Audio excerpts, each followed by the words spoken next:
प्रार्थनेने सुरुवात करूया. नारायणं नमस्कृत्य नरं चैव नरोत्तमं देवीं सरस्वतीं व्यासं ततो जयमुदीरये। वसुदेवसुतं देवं कंसचाणूरमर्दनं देवकी परमानन्दं कृष्णं वन्दे जगद्गुरुं।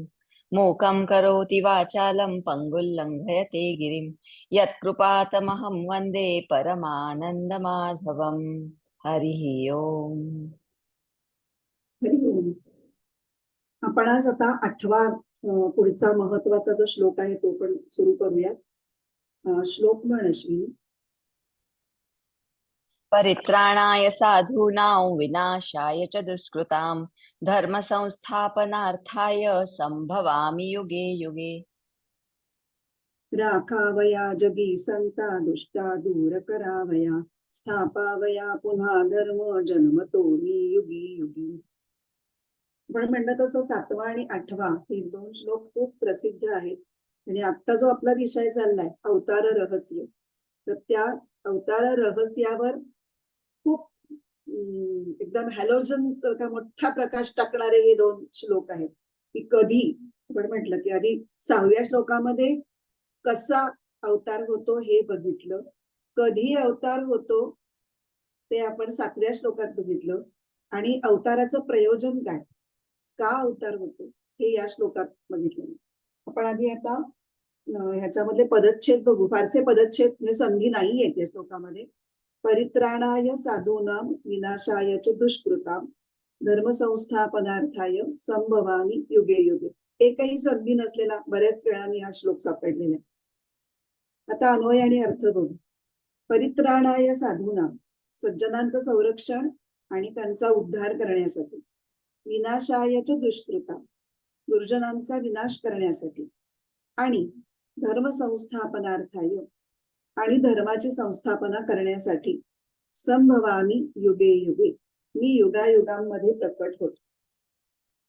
या श्लोकात भगवंतांनी अवतार घेण्याची 3 कारणं सांगितली आहेत, किंवा अवतार घेतल्यानंतर भगवंत कुठली 3 मुख्य कार्य करतात ती सांगितली. पहिलं साधूंचं परित्राण म्हणजे संरक्षण, त्याच्यानंतर दुष्टांचा विनाश आणि धर्मसंस्थापना. आता ह्याच्यात बघितलं तर परित्राणाय साधूनां म्हणजे सज्जनांचं संरक्षण, आणि विनाशायच दुष्कृतां म्हणजे दुर्जनांचा विनाश. या 2 गोष्टी जरी सेपरेटली जाणवल्या, इथे मेन्शन केलेल्या असल्या, तरीही त्या एकमेकांची अत्यंत निगडीत आहेत. जसं गेल्या श्लोकामध्ये आपण बघितलं की धर्मस्य ग्लानिही आणि धर्मसंस्थापना, अधर्माचं प्राबल्य, अधर्मस्य अभ्युदय, अभ्युत्थानम अधर्मस्य, ह्या 2 गोष्टी अगदी कनेक्टेड आहेत. जेव्हा धर्माला ग्लानी येते तेव्हाच अधर्माचं प्राबल्य वाढतं, अशा प्रकारे. आणि धर्माच्या ग्लानीवरचा महत्वाचा एक उपाय या श्लोकात सुरुवातीलाच सांगितलाय, तो म्हणजे साधूंचं परित्राण. साधूंचं संरक्षण करणं हा धर्माच्या ग्लानीवरचा सगळ्यात बेसिक आणि अत्यंत महत्वाचा असा उपाय. कारण धर्म योग्य रीतीने आचरणारे, नंतर त्याचा विकास घडवणारे आणि धर्माचरणासंबंधी एकंदरीतच सगळ्या समाजाला प्रेरणा जे देतात, त्यांच्यामध्ये उत्साह जे निर्माण करतात, असे जे लोक असतात त्यांना साधू असं म्हणतात. आणि साधू मनुष्यांकडून म्हणून अधर्माचा नाश आणि धर्माचा प्रचार होत असतो ना, म्हणून त्यांचं संरक्षण करण्यासाठी स्वतः भगवंत अवतार घेतात. आता साधू या शब्दामध्ये साधू हा शब्द कोणाला उद्देशून वापरलेला आहे ते थोडस बघूया. एक आपण नेहमी प्रसिद्ध वाक्य किंवा एक भजनातली ओळ ऐकलेली आहे, जे का रंजले गांजले त्यांसी म्हणे जो आपुले तोची साधू ओळखावा देव तेथेची जाणावा. म्हणजे दुसऱ्यांचं हित करणं हाच ज्याचा स्वभाव आहे तो साधू. साधू कुणाला म्हणायचं, पहिलं आपण डिफाईन केलं. दुसरं, भगवंतांचे नाम रूप गुण, त्यांचे पराक्रम, त्यांच्या वेगवेगळ्या लीला, त्यांचा प्रभाव इत्यादी सगळ्या भगवंताच्या संबंधित गोष्टींचं अत्यंत श्रद्धापूर्वक, अत्यंत प्रेमाने आणि सतत जे स्मरण करत असतात, आणि लोकांमध्ये सुद्धा त्याचाच प्रचार करत असतात. म्हणजे एकूणच भगवत प्राप्ती हा ज्यांचा एकमेव जीवनाचा उद्देश असतो, अशा लोकांना सुद्धा साधू असं म्हणतात. आणि एक साधी त्याची डेफिनेशन करायची झाली तर सन्मार्गावर चालणारे ईश्वरनिष्ठ लोक. आता ह्याच्यामध्ये दोन प्रकारचे लोक येतात. एक तर ईश्वर प्राप्तीसाठी प्रयत्न करणारे साधकही या वर्गामध्ये येतात, आणि ज्यांना ईश्वर प्राप्ती झालेली आहे, अनुभूती ईश्वराची झालेली आहे, ते सुद्धा येतात. त्यांना सिद्ध असं म्हणतात. साधक आणि सिद्ध हे दोन्ही या साधूमध्ये येतात. आता या सिद्ध लोकांपैकी काही जण असे असतात की जे जरी स्वतःला आत्मानुभूती असली तरी आत्मरत न राहता ते समाजाचं प्रबोधन करत असतात. आपल्याला जी अनुभूती आली ती इतरांना सुद्धा यावी, आपल्याला जो परमात्मा प्राप्तीचा आनंद मिळाला तो इतरांनाही मिळावा, याच्यासाठी ते इतरांच्यावरती संस्कार करायला, त्यांना त्या सन्मार्गावर हात धरून पुढे आणण्यासाठी ते झटत असतात. एकूणच सगळ्यांची, म्हणजे आपल्या संपर्कात येणाऱ्या सगळ्यांची आंतरिक उन्नती व्हावी, त्यांच्यातील सद्गुणांचा विकास व्हावा आणि एकूणच सत्वशक्तीचं संवर्धन व्हावं, यासाठी ते सतत प्रयत्नशील असतात. आणि अशा सिद्ध पुरुषांना म्हणतात संत. सगळेच सिद्ध हे संत नसतात, पण बहुतेक सर्व संत हे सिद्ध असतात. ते स्वतः सिद्ध असतात आणि इतरांनाही, इतरांची सिद्धता वाढवण्यासाठी ते प्रयत्नशील असतात. तसं म्हणजे बघायला गेलं तर सगळीच चांगली माणसं ही एकमेकांना मदत करतच असतात, पण संतांची जी मदत असते ना त्याची पातळी अत्यंत उच्च असते आणि अतिशय प्रेरणादायी असते. म्हणजे नुसतं संतांच्या संपर्कात आल्यानंतर सुद्धा माणसांच्या वृत्ती पालटतात आणि त्यांना आपणही त्यांच्यासारखं वागावं असं वाटून स्वतःच्या आचरणात ते बदल करण्याला आपणहून तयार होतो. आता इथे साधू या शब्दामध्ये आता खूप ब्रॉड कॅटेगरी झाली. फारसे ईश्वरनिष्ठ नसलेले पण सदाचारी सज्जन लोक, इथपासून ते सिद्ध मध्ये आले साधक, सिद्ध आणि संत, इथपर्यंत सगळे साधू या शब्दामध्ये समाविष्ट झालेले आहेत. आता म्हणजे आपल्या भगवंतांचे जे हे वचन आहे की परित्राणाय साधूनाम, त्याचा अर्थ असा आपण असा घेऊ शकतो की सर्वच सत्प्रवृत्त समाजासाठी त्याचं संरक्षण करण्यासाठी मी अवतार घेतो. कारण जे साधक असतात ते स्वतःला अधिकाधिक आपली सत्प्रवृत्ती वाढवण्याचा प्रयत्न करत असतात. जे संत असतात ते इतरांची सत्प्रवृत्ती वाढवण्याचं काम करत असतात. म्हणजे एकंदरीत समाजातली सत्वशक्ती जी असते ती राखणं आणि वाढवणं हे जे ईश्वरीय काम आहे ते जे करतात त्यांचं संरक्षण करणं ईश्वराला भागच आहे, ते त्याचं कर्तव्यच आहे. पण तसं जरी असलं तरी फक्त भागच आहे, करायलाच पाहिजे अशा भूमिकेतून ईश्वर नाहीवर काही अवतार घेऊन. त्याच्यामध्ये जास्त प्रेमाची भावना, कर्तव्य भावनेपेक्षा प्रेमाची भावना आहे. हे लोक जे उदंड ईश्वरावरती प्रेम करत असतात त्या प्रेमाला प्रतिसाद द्यावा, त्यांच्या इच्छा पूर्ण कराव्यात, हे परमेश्वराला मनापासून वाटतं आणि म्हणून तो अवतार घेतो. कारण साधूंना संरक्षण देणं ही त्याची जिव्हाळ्याची, त्याची स्वतःचीच प्रायोरिटी असते. त्यांना आवश्यकता आहे, गरजूंना मदत, अशा भूमिकेतून ईश्वरी येत नाही. आणि म्हणून या श्लोकामध्ये जरी दोन गोष्टी मेन्शन केल्या असल्या तरी परित्राणा या साधूनाम ही गोष्ट पहिल्यांदा आली भगवंताच्या मुखातून, आणि मग विनाशायाच्या दुष्कृताम, कारण ती त्याची प्रायोरिटी आहे, ती त्याची आवड आहे. दुष्टांचा विनाश ही काही त्याची आवड नाही, पण ती अपरिहार्यपणे करण्याचीच गोष्ट आहे, त्यामुळे तिथं करतो. त्यामुळे आपण इथे बघितलं की साधूंचं परित्राण आणि दुष्टांचा विनाश या दोन्ही गोष्टी अगदी हातात हात घालूनच येतात. आणि याचं उत्तम उदाहरण म्हणजे भक्त प्रल्हाद आणि त्याचे वडील दैत्य हिरण्यकश्यपू. प्रल्हादाला संरक्षण देण्यासाठी हिरण्यकश्यपूचा वध करणं हे नितांत गरजेचं होतं. साधू आणि दुष्कृत हे एकाच घरात पण असू शकतात, याचंही हे एक गमतशीर उदाहरण आहे. आता आपण विनोबांचा आत्ताच समश्लोक वाचला, त्याच्यामध्ये पहिल्या ओळीचा काय त्यांनी अनुवाद केलाय, राखावया जगी संता दुष्टा दूर करावया. तर इथे विनोबांनी, म्हणजे विनोबांचे अनुवाद खूपच सगळीकडे अतिशय समर्पक आणि चपखल आहेत, पण इथे थोडा त्यांचा अनुवाद राखावया जगी संता ठीक आहे, पण दुष्टा दूर करावया एवढंच म्हणतात ते. तर मूळ श्लोकामध्ये काय आहे, विनाशायच दुष्कृतम, विनाश असा स्पष्ट उल्लेख आहे. पण आपण असं धरूयात की संत या भूमिकेतून विनोबा बोलतायत आणि संत हे खूप सहिष्णू आणि उदार मतवादी असल्यामुळे ते कुणाचाच विनाश हे मनात पण आणू शकत नाही. म्हणून विनोबानी तसं जरी म्हटलेलं असलं तरी ईश्वराने अवतार घ्यावा इतका जेव्हा अधर्म वाढलेला आहे तेव्हा दुष्टांना दूर नुसतं करून भागत नाही, तर त्यांचा विनाशच करावा लागतो.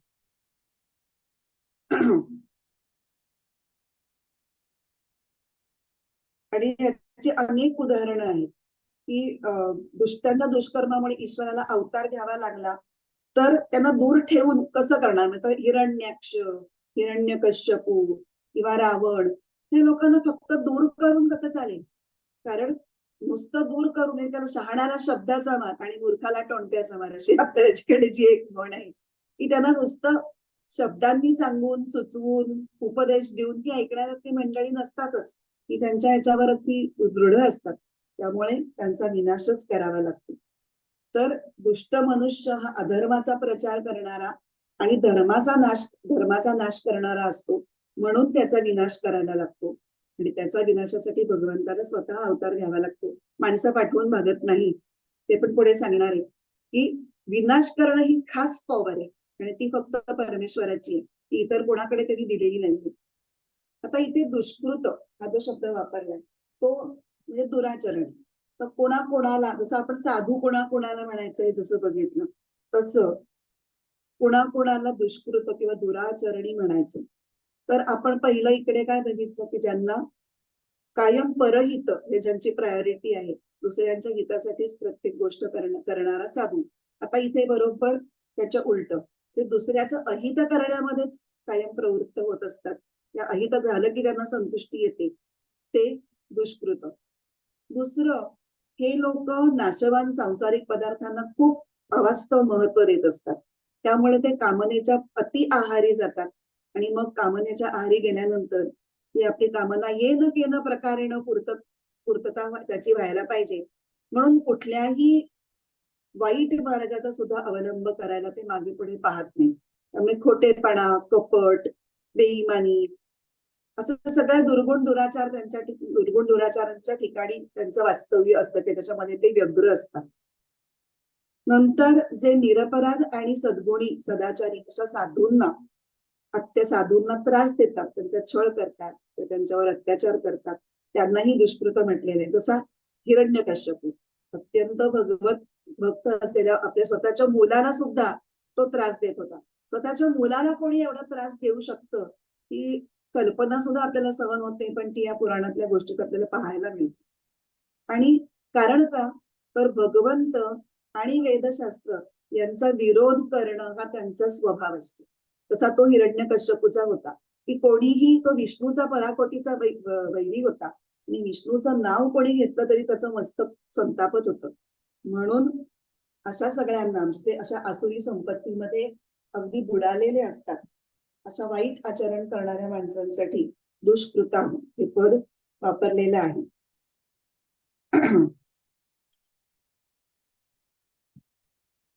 आणि ह्या सगळ्यांचा नाशच करावा लागतो.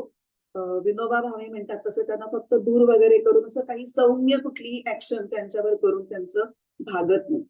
का भागत नाही याची थोडीशी मीमांसा आपण करूया.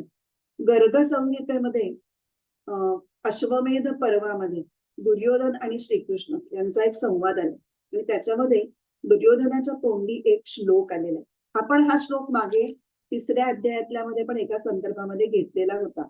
तो श्लोक वाचला मी पूर्ण वाचतच नाही, आपल्या जेवढ्या 2 ओळी लागतात तेवढ्याच वाचते. त्या वाचल्या तुम्हाला त्याच्या श्लोकाची नक्की आठवण होईल. जानामि धर्मम न च मे प्रवृत्ती, जानामि अधर्मम न च मे निवृत्ती, केनेपि देवेन हृदय स्थितेन. आठवला श्लोक? ह्याची आपण पुष्कळ चर्चा केलेली. तर इथे दुर्योधनाला स्वतःच म्हणतोय तो की मला धर्मही कळतोय, मला अधर्मही कळतोय. धर्म अधर्म कळत असूनही जो जाणीवपूर्वक आणि बुद्धिपुरस्सर बाय चॉईस जो अधर्मच करण्याकडे त्याची प्रवृत्ती आहे, अशा दुष्टाला धर्माच्या धारणेसाठी नाशच करणं भाग आहे की नाही. आणि म्हणून दुर्योधनाला ठार मारण्यासाठी भीमाकरवी दुर्योधनाला मारून घेतलेलं आहे. पण ते सुद्धा प्रसंगी, म्हणजे वरवर असं वाटतं की अधर्माचा आधार घेतलेला आहे, पण तो वरकरणी आहे. कारण श्रीकृष्णाला धर्म म्हणजे काय हे डोक्यात स्वच्छ होतं. वरवरचा मुलाम्याला त्यांनी कधीच महत्व दिलेलं नाही. पुढे आपण श्रीकृष्णाच्या चरित्रामध्ये या प्रसंगाच्या संदर्भामध्ये डोकावणार आहोत. त्यातले बरेच आपण काही चरित्राचे त्यातले काही भाग बघणार आहोत. ते एवढ्यासाठी की एकतर भगवंतांचं चरित्र हे अतिशय रसाळ आहे, अतिशय उद्बोधक आहे आणि ते जेव्हा आपण ऐकतो, वाचतो, सांगतो, तेव्हा आपल्या मनात निदान तेवढ्या पुरेसा का होईना भक्तिभाव उत्पन्न होतो आणि ती संधी सोडायला नाही पाहिजे. म्हणून मी पुढे त्यांचा थोडासा रेफरन्स घेऊन सांगणार आहे.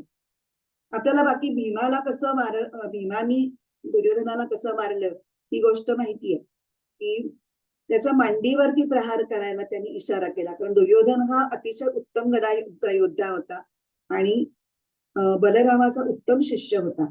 त्यामुळे तो भीमाला आठवत नव्हता, आवरत नव्हता. तेव्हा ते गदायुद्धाच्या तिथे साक्षीदार म्हणून उपस्थित असलेल्या श्रीकृष्णाने त्याला इशारा केला की मांडीवरती मार. आता मांडीवरती मारणं हे गदा युद्धाच्या नियमात बसणारं नव्हतं, म्हणजे त्या दृष्टीने तो अधर्मच होता. पण तोही अधर्म त्यांनी करायला लावला आणि ते सुद्धा म्हणजे त्याची सुद्धा मांडी ही वीक का होती, तर ती वीक ठेवलेली होती. त्याचे सुद्धा नियोजन परमेश्वरांनी आधीच केलेलं होतं. कारण की जेव्हा हे युद्ध अटळ आहे तेव्हा सगळ्यांनाच माहिती होतं की भीम आणि दुर्योधन हे फार जुने प्रतिस्पर्धी होते, जुने वैरी होते. त्यामुळे शेवट निर्णायक लढत ह्या दोघांच्या मध्ये होणार हे जवळपास सगळ्यांनाच माहिती होतं. त्यामुळे गांधारीनी मुद्दाम दुर्योधनाला सांगितलं होतं की तू नदीवर जाऊन स्नान करून तसाच्या तसा माझ्याकडे ये. आणि तो निघालाही होता. पण तेव्हा हे सगळं आता हे परमेश्वर जिथे आहेत ते सर्वज्ञ आहेत. त्यामुळे सर्व पटावरची सोंगटी कशी, कधी, केव्हा आणि कुशा चातुर्याने घालवायची आहे त्यांच्या हातात सगळी सूत्र आहेत. त्यामुळे ते मध्येच ते आडवे आले. अरे दुर्योधना हे काय? नाही, मला आईने असं सांगितलं. अरे काय झालं? आईने सांगितलं म्हणून काय झालं? तू एवढा मोठा झालायस, मोठा मुलगा असा आईकडे असा जाईल का? किमान कमरेला तरी काहीतरी गुंडाळ असं सांगून त्याला तिकडे पाठवलं. आणि मग त्या गांधारीने जेव्हा आपल्या डोळ्यावरची पट्टी उघडली आणि आपल्या तेजाने त्याचं अख्खं अंग तिला पोलादी करायचं होतं, तेव्हा बरोबर तेवढा पट्टा सुटला आणि तिथेच प्रहार करायला लावून त्या दुष्टाचा संहार. त्या दुष्टाच्या संहारासाठी जे जे ज्या वेळेला जसं जसं करायला हवं ते ते सगळं नियोजन पूर्ण श्रीकृष्णाने पार पाडलं. आता इथे दुष्टांच्या विनाशाबद्दल आपलं चालू तर अशी एक शंका विचारली जाते की जर चराचर सृष्टीमध्ये परमेश्वर भरलेला आहे तर मग परमेश्वर या दुष्टांना का बरं मारतो? नाही मारायला पाहिजे, त्यांच्यातही परमेश्वराचा अंश आहेच ना. त्याला देवी भागवतातल्या एका श्लोकामध्ये एक छान उत्तर दिलेलं. श्लोक वाचते आम्ही. लालने ताडने मातुर ना कारुण्यम यथार्भके तद्वदेव मनीषस्य नियंतुर गुणदोष योगो. आता अन्वय वगैरे नाही, डायरेक्ट मी त्याचा अर्थच सांगतो. लालने म्हणजे मुलांचं आणि मुलींचं आपल्या पाल्याचं जेव्हा लालन पालन करत असताना आई एखाद्या वेळेला ताडणही करते, मग त्यांना दोन फटके पण देते त्याचं काही चुकलं तर. त्याच्यात त्या मुलांवर तिचा राग असतो किंवा त्या मुलांचं वाईट व्हावं असं अशी तिची इच्छा असते, असं काही नसतं. तर हे जसं ताडण आहे, आई जसं आपल्या मुलांना कधीतरी शिक्षा पण करू करू शकते प्रेमापोटी, तसंच मुलांच्या कल्याणासाठी जसं हे असतं तसंच ईश्वराने दुष्टांना केलेलं शासन हे सुद्धा तसंच समजावं. त्यांच्या फायनली कल्याणासाठीच ती गोष्ट केलेली असते. अशीच एक सिमिलर दुसरी शंका विचारलेली की भगवंत तर सगळ्या प्राण्यांच्या ठिकाणी समदृष्टी ठेवणारे आहेत. कारण 9व्या अध्यायातल्या 29व्या श्लोकात स्वतः भगवंतच म्हणतात, समोहम सर्वभूतेषु न मे द्वेष्योऽस्ति न प्रियः. म्हणजे मी सगळ्या भूतांच्या बाबतीत समान दृष्टी ठेवतो. मला कोणी लाडका नाही, मला कोणी दोडका नाही. माझा कोणी खूप प्रिय नाही की मला कोणाचा द्वेष नाही, मी कोणाचा द्वेष करत नाही. मग असं असताना दुष्टांना का मारतात? त्याचं उत्तर असं आहे की सगळ्या प्राण्यांचे भगवंत हे परमसुहृद आहेत, त्यामुळे त्यांचं कोणी वैरी नाही. ही गोष्ट जशी खरी तसे ते भगवंत हे भक्तांचे कैवारी आहेत. तेव्हा त्या भक्तांना जर कोणी त्रास दिला तर आपोआपच ती व्यक्ती भगवंताची वैरी होते आणि भगवंत त्याच्यावरती भगवत म्हणजे भक्ताच्या संरक्षणासाठी त्याचा विनाश करायला प्रवृत्त होतो. भागवतामध्ये भगवंतांचं एक नाव भक्त भक्तिमान असं आहे. म्हणजे भक्ताच्या भक्तीने युक्त, ज्याच्या मनात भक्ताविषयी भक्ती आहे असा तो असल्यामुळे मग भक्तांना कष्ट देणाऱ्या दुष्टांचा विनाश करण्यासाठी ते स्वतः प्रकट होतील, नाही तर काय करतील. त्यामुळे इथं म्हटलंय की पापाचा विनाश भक्त करतात आणि पाप्याचा विनाश भगवंत करतात. आणखीन एक या दुष्टांच्या निर्दालनामधला दुसरा महत्वाचा मुद्दा असा आहे की आपल्याला असं वाटतं की साधू संतांचं रक्षण करण्यामध्ये भगवंतांची कृपा आपल्याला स्पष्ट दिसते, कारण कृपा म्हणजे अनुकूल गोष्ट अशी आपली एक समजूत असते. साधूंचं संरक्षण करण्यामध्ये जितकी कृपा आहे तितकीच कृपा दुष्टांचा विनाश करण्यामध्ये सुद्धा आहे. आणि म्हणून आपल्याला असं म्हणतात की आपल्या आयुष्यात जेव्हा अनुकूल गोष्टी घडतात तेव्हाच आपल्याला आपण छान छान वा भगवंताची माझ्यावर केवढी कृपा आहे असं समजू नये. जेव्हा आपल्या जीवनामध्ये प्रतिकूल गोष्टी घडतात त्या सुद्धा कधी कधी आपल्या पुढे काहीतरी त्यांनी चांगलं घडणार असेल, आज तुम्हाला त्रास होणार असेल तर ती सुद्धा परमेश्वराची कृपा समजून तितक्याच आनंदाने प्रसाद बुद्धीने तुम्ही स्वीकारावी अशी कल्पना आहे. तर दुष्टांच्या बाबतीमध्ये पांडव गीतेमध्ये काय म्हटलंय, एक श्लोक आलाय, ये ये हताश्चक्रधरेण राजन त्रैलोक्यनाथेन जनार्दनेन ते ते हता विष्णुपुरीं प्रयाताः क्रोधोपि देवस्य वरेण तुल्यः. खूप सुंदर श्लोक आहे. अर्थ सांगते. हे राजन, त्रैलोक्याधिपती चक्रधारी भगवान जनार्दनांच्या हातून जे लोक मारले गेले ते सर्वच्या सर्व विष्णू लोकाला गेले. या देवाचा क्रोध सुद्धा वराप्रमाणेच अत्यंत कल्याण करणारा असं आहे. त्यामुळे त्यांचा विनाश केला म्हणजे त्यांचं वाईट केलं असं समजायचं काही कारण नाही. दुष्टांचा विनाश करून सुद्धा भगवंत त्यांना शुद्ध आणि पवित्र करतात. आता उदाहरणच बघायचं झालं तर हिरण्याक्ष आणि हिरण्यकश्यपू हे पूर्वीच्या म्हणजे मूळचे ते जय आणि विजय भगवंताचे विष्णू लोकामधले द्वारपाल होते. पण त्यांना सनत कुमारांचा त्यांनी काही अपमान केला. सनत कुमारांना विष्णूला भेटायला जायचं होतं तर त्यांनी भेटू दिलं नाही. या कारणास्तव सनत कुमार चिडले आणि त्यांनी त्या जय विजयांना असा शाप दिला की तुम्ही 3 जन्म असुर योनीमध्ये जन्माला याल.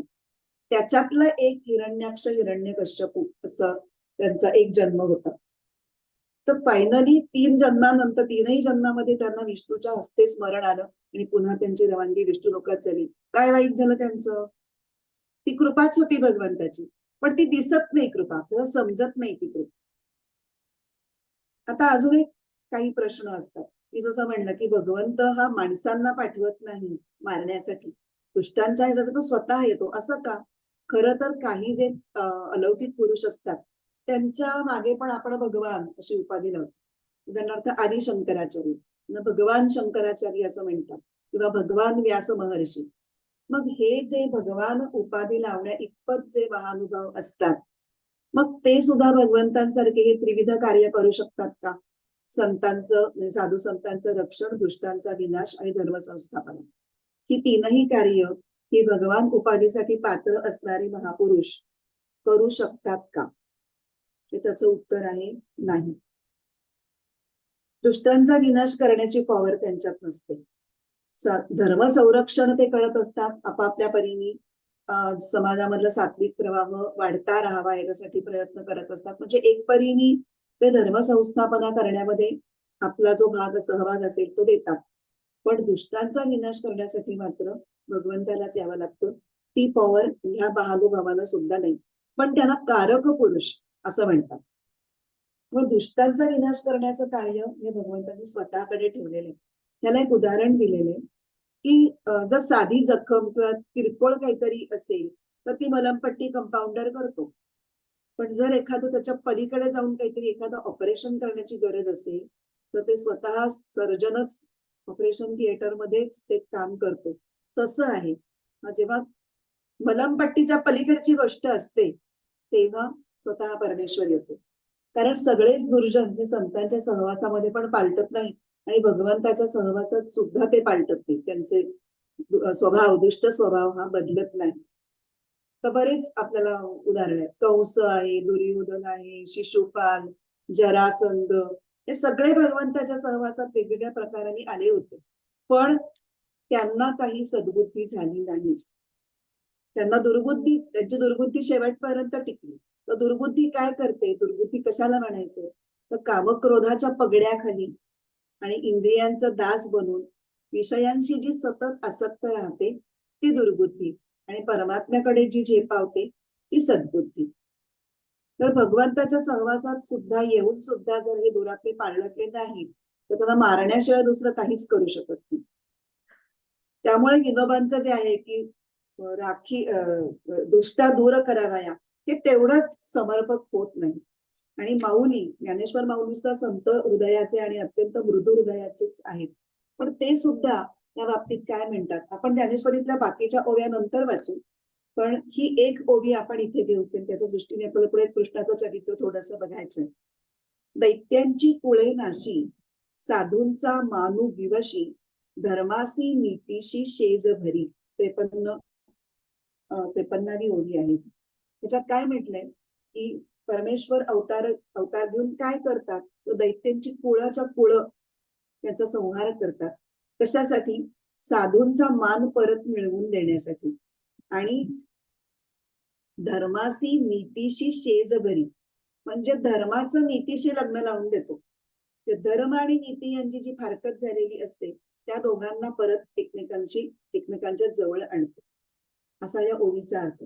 आता थोडस भगवंतांच्या चरित्रामध्ये बघूयात की त्यांनी हे कार्य खरंच कसं कसं, केव्हा केव्हा, काय काय गोष्टी केल्या आणि दुष्टांचा विनाश आणि साधूंचा परित्राण हे कसं कसं केलं. तर कृष्णाच्या काळामध्ये विविध दुष्ट हे संघटित होऊन उत्पात माजवण्याची खूपच शक्यता होती. एक मोठी लिस्टच आहे की कृष्णाने कोणाचा संहार केला. नरकासुर आहे, जरासंध, शिशुपाल, नंतर दंतवक्र, शाल्व, हे सगळे दुष्ट प्रवृत्तीचे लोक हे अत्यंत सामर्थ्यशाली होते. आणि जर श्रीकृष्णांनी यांना महाभारत युद्धापूर्वीच जर मारलं नसतं, तर ही सगळी मंडळी दुष्ट प्रवृत्तीची असल्यामुळे स्वाभाविकपणे ती कौरवांच्या बाजूनी लढायला उभी राहिली असती आणि पांडवांना आवरली नसती. त्यामुळे खूप आधीपासूनच वेगवेगळ्या कारणांनी, वेगवेगळ्या प्रसंगी या सगळ्यांचा परामर्श श्रीकृष्णांनी आधीच घेतला होता. आणि हे करताना त्यांनी कुठलीही नातं गोतं किंवा असं कुठलंही मध्ये आणलेलं नव्हतं. दया माया नातं गोतं हा अमक्याचा तमक्याचा. एक शिशुपालाला सुद्धा, शिशुपाल त्याचा कोणीतरी आत्तेभाऊ लागत होता, पण त्या आत्यालाही त्यांनी वचन दिलं होतं की 100 अपराध ही लिमिट आहे, ती क्रॉस केल्यानंतर मग तो माझा भाऊ नाही आणि काही नाही, मग मला जे काही करावं लागेल ते. त्याप्रमाणे जेव्हा सतत 100वा अपराध भरला राजसूय यज्ञामध्ये, तेव्हा त्याला चक्राने त्याचं मस्तक उडवलं. तसं नरकासुराला मारताना सुद्धा हा भूमीचा पुत्र आहे असा काही मनामध्ये विचार न आणता त्याचा वध केला. आणि ह्याच्या उलट अर्जुनाने मात्र काय केलं, राजसूय यज्ञाच्या आधी जेव्हा त्यांनी अनेक राजांना जिंकून घेण्यासाठी अनेक लढाया केल्या, तेव्हा हा नरकासुराचा मुलगा एक भगदत्त नावाचा, तो चांगला त्याच्यावर म्हणजे त्यांनी विजय मिळवलेला होता, तरीही उगाच त्याला कनवाळूपणा दाखवून त्याला सोडून दिलं.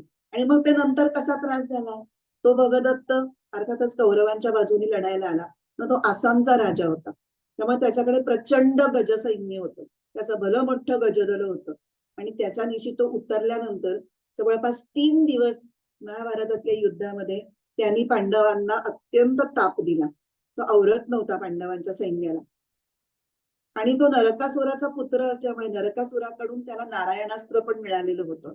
आणि भगदत्ताने ते नारायणास्त्र अर्जुनाच्या विरुद्ध सोडलं. आणि तेव्हा कृष्णाला आपली प्रतिज्ञा सोडायला लागली की मी लढणार नाही, ही प्रतिज्ञा केलेली असून सुद्धा ती बाजूला ठेवून अर्जुनाचं संरक्षण करण्यासाठी त्यांनी तो मध्ये पडला आणि स्वतःच्या अंगावर ते नारायणास्त्र त्यांनी झेललं. असं म्हणत बसला नाही की माझी प्रतिज्ञा मोठी आहे, मी अशी प्रतिज्ञा केली. धर्माचं मर्म त्यांनी ओळखलं होतं आणि ते मर्म जपण्यासाठी वरवर अधर्म किंवा काही इकडे तिकडे झालं, दूषणं सहन करावी लागली, तरी त्याच्या डोक्यात ते स्वच्छ होतं की काय काय सोडायचं आणि काय राखायचं. ते ते तिथे जाणवतं आपल्याला.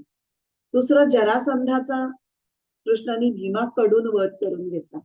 तर जरासंधाचा वध करण्याची शक्ती त्याच्यात नव्हती असं नाही, पण भीमाकडून वध करून घेण्यामध्ये दोन कारणं होती. की एकतर अं, जरासंध हा अत्यंत ऐश्वर्य संपन्न होता, त्यामुळे जर श्रीकृष्णाने त्याला स्वतः मारलं असतं, त्याची सगळी संपत्ती ही यादवांना मिळाली असती. आणि यादव पहिल्यांदाच इतके उन्मत्त झाले होते की जर एवढी संपत्ती मिळाली असती तर ते फारच त्यांच्या डोक्यात सगळं गेलं असतं हवा. ह्या कारणापेक्षा जास्त महत्वाचं दुसरं कारण होतं की जरासंधानी विष्णूकडून मला मरण येऊ नये असा वर मिळवला होता तपश्चर्या करून, आणि त्यामुळे त्या वराच्या चौकटीत राहून पण हनन तर करायचंय, त्याचा वध तर करायचंय, म्हणून भीमाकडून त्याचा त्याचा वध करवला. त्याच्यात सुद्धा जरासंधाची जे काही मर्मस्थान होतं किंवा त्याच्या मरणाचं जे रहस्य होतं ते आपल्या सर्वज्ञ भगवंतांना माहितीच होतं. त्यामुळे जेव्हा बघितलं की ह्या युद्धामध्ये, दोघांच्या द्वंद्व युद्धामध्ये भीमाला भारी पडतोय जरासंध, आणि कितीही वेळाला तो फाडून ते तुकडे केले तर ते तुकडे पुन्हा येऊन असे जुळतायत, तेव्हा त्यांनी त्याला इशारा केला, एक गवताचं पातं घेऊन असं दोन्ही विरुद्ध बाजूंना टाक. ह्या त्याला इशारा केल्यानंतर म्हणजे प्रत्येक ठिकाणी युक्तीचा वापर केलेला श्रीकृष्णाने. असं करून त्यांनी भीमाकडून जरासंधाचा निकाल लावला. याच जरासंधानी मथुरेवर तर जवळ 17 वेळेला स्वाऱ्या केल्या, 17 वेळेला. 17व्या वेळेला त्याला कालयवन पण सामील झाला होता. ही बातमी कळाल्यानंतर, यवन लोक हे अत्यंत दुष्ट प्रवृत्तीचे असतात, तर जो कालयवन जर मथुरेमध्ये आत शिरला असता तर त्यांनी म्हणजे सगळ्या जनतेला तर त्रास दिलाच असता, पण यवन लोक हे मुलांना आणि स्त्रियांना त्रास देण्याकरता विशेष प्रसिद्ध होते, म्हणून काही करून ह्याचा प्रवेश मथुरेमध्ये होऊ द्यायचा नाही असं ठरवून स्वतः तेच बाहेर पडले आणि रणभूमीमध्ये पुढे जाऊन कालयवनाला पाठ दाखवून ते पळायला सुरुवात केली श्रीकृष्णाने. आणि पाठ दाखवून पळायला सुरुवात केल्यानंतर त्याला जुलवत त्याच्या पाठीमागे कालयवन त्यांचा पाठलाग करत निघाला, आणि मग एका गुहेमध्ये ते आत पळत पळत शिरले. ती ही सगळी जागा त्याला प्लॅनिंग ठरलेलंच होतं, कारण त्या गुहेमध्ये मुचकुंद नावाचा राजा झोपलेला होता. हा मुचकुंद अतिशय पराक्रमी राजा होता आणि त्यांनी देवदैत्यांच्या युद्धामध्ये देवांच्या बाजूने तो खूप काळ लढला होता आणि देवांना विजय मिळवून गेला होता. त्यानंतर तो अतिशय थकला होता, म्हणून त्यांनी वर बांधून घेतला होता की मी आता बराच काळ झोपणार आहे, आणि जर माझी झोपमोड कोणी केली तर मी त्याच्याकडे पाहता क्षणी त्याचं भस्म होईल. तर ह्या वराचा फायदा श्रीकृष्णाने चातुर्याने करून घेतला. पुढे श्रीकृष्ण पळत असताना त्याच्या अंगावरचा शेला फक्त कालयवनाला दिसत होता, आणि श्रीकृष्णाने काय केलं, तो आत गुहेत शिरल्यानंतर हळूच त्यांनी शेला काढून मुचकुंदाच्या अंगावरती पांघरला आणि स्वतः लपून बसला. कालयवन आल्यानंतर त्याला तो शेला दिसल्यानंतर त्याला असं वाटलं की इथे श्रीकृष्णच शेला पांघरून झोपण्याचे ढोंग करतोय, म्हणून त्यांनी त्याला संतापाने लाथ मारली आणि युद्धाचं आवाहन देऊन उठवलं. तर तेव्हा तो मुचकुंद राजा जागा झाला आणि अतिशय संतापून त्यांनी जी दृष्टी त्याच्याकडे टाकली त्याच्यामुळे त्याला जो वर मिळाला होता तो तिथे सफल झाला आणि कालयवनाचं भस्म झालं. शक्तीपेक्षा युक्ती श्रेष्ठ, गदिमी गावा, हे जी नंतर तंत्र विकसित झाली त्याचे हे मूळ हे श्रीकृष्णाच्या या विविध युक्त्या प्रयुक्त्यामध्ये आपल्याला दिसून येतं. दुसरं असं आहे की इथे म्हणजे आपल्याला दिसतं की क्षत्रियांनी युद्धात पाठ दाखवणं, नंतर युद्धभूमी सोडून पळून जाणं हे क्षत्रियासाठी अधर्मकारक आहे, पण त्या अधर्माचा त्यांनी विचार केला नाही. त्या यवनाला मारायचं आहे आणि मथुरेतल्या नागरिकांना कमीत कमी त्रास होताना हे मारायचं. आता याच्यात साधूची जी आपण ब्रॉड डेफिनेशन केली ते सर्वसाधारण सदाचारी लोक, ते संत. आता हे प्रजाजन जे होते ते संत नव्हते, पण ते सदाचरणी आणि गरीब बिचारे निरपराध लोक होते. त्यांना कशाला युद्धाला बरीला, युद्धाचा सगळे दुष्ट त्रास त्यांना कशाला द्यायचा, म्हणून श्रीकृष्णांनी ही युक्ती केली. आणि 17व्या जरासंधाच्या या स्वारीनंतर त्याच्या हे लक्षात आलं की जोपर्यंत आपण मथुरेत असू तोपर्यंत जरासंध वारंवार येणार आणि या मथुरेतल्या नागरिकांचं जीवन त्यामुळे सारखं अस्वस्थ आणि अशांत राहतंय, त्यांना खूप त्रास होतोय. तेव्हा आपला इगो इश्यू न करता काहीही मनात न आणता त्यांनी आपली राजधानी, यादवांची राजधानी ही मथुरेतून द्वारकेला हलवली. म्हणजे स्वतःच्या प्रतिष्ठेचा प्रश्न करत बसला नाही तो, की मग असा कसा मी सोडून जाऊ, लोक मला काय म्हणतील. ते महत्वाचं नाहीये, साधूंचं परित्राण हे महत्वाचं आहे. ही गोष्ट त्याच्या लक्षामध्ये कायमस्वरूपी होती. तसंच नरकासुर आणि शाल्व हे जे दोन त्या लिस्ट मधले आहेत, तर नरकासुर आणि शाल्व हे सुद्धा मायावी युद्ध करू शकत होते. त्यामुळे हे पांडवांना झेपणार नाही मायावी युद्ध, म्हणून त्यांचा निकाल आधीच लावला पाहिजे हे त्याच्या मनात ऑलरेडी होतं. नरकासुराचा तर वध त्यांनी केलेला आहे आपण बोललोच.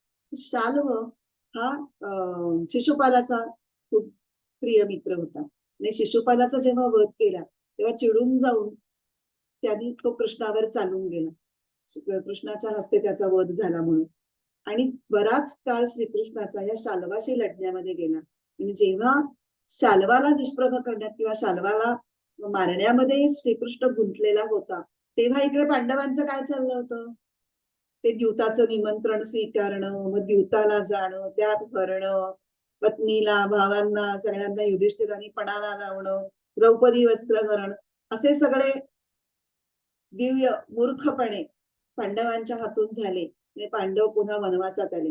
आपलं सगळं शाल्वाची मोहीम पूर्ण करून जेव्हा पांडवांना वनवासात भेटायला गेला श्रीकृष्ण, तेव्हा भीमार्जुनांची त्यांनी अक्षरशः खरडपट्टी काढली की कसे तुम्ही वागलात, म्हणजे हे काय केलं तुम्ही.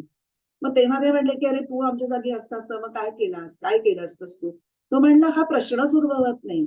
मग आपल्या बायकोकडे वाकडी नजर करणाऱ्याला आम्ही निश्चितच ठार मारलं असतं.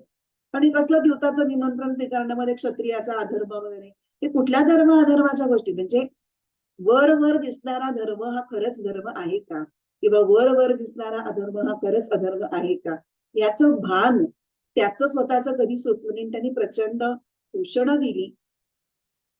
आणि ह्या सगळ्या प्रकारामध्ये ज्या कर्णाने साथ दिली दिली होती कौरवांना, त्या कर्णाला सुद्धा शेवटच्या क्षणी त्यांनी वरकरणी पाहता अधर्माने मारलं. म्हणजे जेव्हा कर्ण सांगायला लागला, कर्णाचं चाग जेव्हा जमिनीमध्ये रुतायला लागलं, ते पाहून त्यांनी अर्जुनाला आज्ञा दिली कृष्णाने की आत्ता बाण मार. आणि मग कर्ण म्हणला की अरे असं कसं, अर्जुना तू थांब, तू एवढा वीर आहेस, हा अधर्माचं कृत्य आहे. तेव्हा तो म्हणतो आता तुला आठवला का धर्म. द्रौपदी वस्त्रहरणाच्या वेळी कुठे गेला होता धर्म. अभिमन्यूला एकट्याला 5-5 जणांनी मिळून 6-6 जणांनी मिळून एकत्र मारलं, तेव्हा कुठे गेला होता राधा सुद्धा तुझा धर्म. धर्माची आणि अधर्माची डेफिनेशन म्हणजे सगळ्या गोष्टींचं कारण हे सत्वशक्तीचं संरक्षण आणि संवर्धन आहे. हा धर्माचा उद्देश कृष्ण कधीही विसरत नाही. एक 5 मिनिटं पुढे घेतला तर चालणार आहे. म्हणजे हा एवढं करून मग आपण बाकीचा पुढे करू. आणि याच्यासाठी त्यांनी आपली प्रतिज्ञा सुद्धा मोडायला मागे पुढे बघितलं नाही. मागे म्हणलं तसं नरकासुराचा पुत्र भगदत्त त्यांनी जेव्हा नारायणास्त्र सोडलं, तेव्हा श्रीकृष्णांनी आपली प्रतिज्ञा एकदा मोडली. तशीच पुन्हा त्याला मोडायला लागली कधी, भीष्माच्या पुढे जेव्हा अर्जुन निष्प्रभ ठरायला लागला, तेव्हा संतप्त होऊन श्रीकृष्णांनी स्वतः तो चालून गेलेला आहे भीष्मांच्यावर. आणि त्याची प्रतिज्ञा त्यांनी बाजूला ठेवली आणि भीष्मांना एक प्रकारे दाखवून दिलं की सत्याचं रक्षण आणि सत्वशीलाचं रक्षण करणं हे महत्वाचं आहे, ह्याच्यापेक्षा प्रतिज्ञा महत्वाची नाही. तू जन्मभर प्रतिज्ञा, ही प्रतिज्ञा, ती प्रतिज्ञा, त्या सगळ्या प्रतिज्ञांचं रक्षण ह्याच स्तोम माजवलंस, मग प्रत्यक्ष तू धर्माच्या विरुद्ध गेलास. त्याच्यामुळे हे दाखवून देण्यासाठी एक फार सुंदर श्लोक मला बाबांनी शिकवला होता. हा जो प्रसंग आहे ना की कृष्णाने भीष्मावरच्या वर चालून जाणं, तो मी सहज आठवला म्हणून म्हणते. असा येता देखे रथ निकट तो श्यामल हरी, नृपा गांगेयाच्या हृदयी भरल्या प्रेम लहरी, शरातेच्या पाते त्यजुनी बदला गदगद रवे, जगन्नाथे केले मज सकल लोकात बरवे, मारावे मजला असेच तुझिया चित्ती असे माधवा, तैमाते मग कोण रक्षिल अहा विश्वेश्वरा केशवा. भीष्म सुद्धा कृष्णाचे मोठे भक्त होते, पण तरी त्यांनाही कधी काही काही गोष्टी धर्म आणि अधर्म ह्याच्यातले बारकावे आणि सूक्ष्मता ही त्यांच्या लक्षात आली नाही. आणि म्हणून त्यांना सुद्धा स्वतःच्या स्वतःच्या कृतीमधून त्यांना शिकवण दिली. दुसरा एक शेवटचा प्रसंग आपण बोलूया. पांडव वनवासात असताना जसं रावणाने सीतेला पळवलं, तसं जयद्रथाने द्रौपदीला पळवण्याचा एक पराक्रम केलेला होता. आणि त्यावेळेला पांडवांनी त्याचा पाठलाग करून जयद्रथाला पकडलं आणि त्याचा पराभव केला. पकडून घेऊन आल्यानंतर भीम तर त्याला ठार मारायलाच निघाला होता. पण अर्जुन तो म्हणला की थांब जरा, दादाची परवानगी असल्याशिवाय नको. आणि मग ते त्याला युधिष्ठिराकडे घेऊन गेले. आणि युधिष्ठिर काय धर्मावतार, तो म्हणला नाही नाही, हा दुश्शलेचा नवरा आहे, म्हणजे आपला मेहुणा लागतो, असं कसं मारणार त्याला. असं काहीतरी त्यांनी एक अपमान केला, त्याचे थोडं विद्रूप केलं, त्याला केस वगैरे पाठ काढून आणि मग त्याला परत पाठवून दिलं. आणि जयद्रथांनी काय केलं, त्याचा प्रचंड अपमान झाला होता म्हणून त्यांनी जाऊन शंकराचं तप केलं, त्याच्यामधून वर असा मिळवला, एक दिवसासाठी अर्जुन सोडून बाकीच्या सगळ्या पांडवांना तू महाभारतीय युद्धात रोखू शकशील. आणि त्याचा त्यांनी बरोबर वापर केला. म्हणजे दुष्टांचा जर विनाश वेळेवर केला नाही तर नंतर कसा त्रास होतो ह्याची ही सगळी उदाहरणे. आणि मग काय झालं, जेव्हा महाभारताच्या युद्धात चक्रव्यूहामध्ये अभिमन्यू शिरला, तेव्हा त्याच्या संरक्षणासाठी किंवा सोबतीसाठी हे पांडव सुद्धा शिरणार होते, पण त्याचा वर तिथे कामी आला जयद्रथाचा. आणि त्या सगळ्यांना त्यांनी तेवढ्या एका दिवसाकरता थोपवलं. आणि अर्जुन नव्हता, अर्जुन दुसऱ्या कोणाबरोबर तरी लढण्यात त्या दिवशी गुंतलेला होता आणि अभिमन्यूला प्राण गमवावे लागले. त्यामुळे विनाशायाच्या दुष्कृताम हे भगवान नुसतं पोकळ बोलत नाही, तर त्यांची तशी पक्की धारणा आणि त्याला अनुसरून सगळी कर्म ही त्यांनी तशीच केलेली आहे. त्यामुळे श्रीकृष्णाचं अवतार कार्य हे सज्जनांना शिकवण्यासाठी आहे. आणि त्या सज्जनांच्या शिकवणीचा हा एक भाग आहे की सज्जनांचं परित्राण म्हणजे संरक्षण करायचं असेल आणि एक चांगला समाज घडवायचा असेल, टिकवायचा असेल, वाढवायचा असेल, तर दुष्टांना मारणं हे अपरिहार्य आहे. आणि हा धर्माचाच एक भाग आहे, हा धर्मसंस्थापनेचाच एक भाग आहे. अर्थात कृष्णांची धर्मसंस्थापना फक्त दुष्टांच्या विनाशापुरती नव्हती, ती वेगवेगळ्या पातळ्यांवर त्यांनी धर्मसंस्थापना केली. ती कशी, ती आपण पुढच्या क्लासमध्ये बघूया. कृष्ण चरित्र हे पुन्हा पुन्हा ऐकावं, म्हणजे कुठलंही कृष्ण चरित्र किंवा रामचरित्र एकंदरीतच भगवंतांचं चरित्र, म्हणजे चरित्र ऐकणं आणि बोलणं यांनी सुद्धा आपण पावन होतो, असं पुढच्या श्लोकाच्या ह्याच्यामध्ये मी सांगणारच आहे. पुढच्या श्लोकाच्या विवेचनामध्ये तो भाग आलेला आहे. ठीक आहे, आपण आता प्रार्थना म्हणून थांबूया.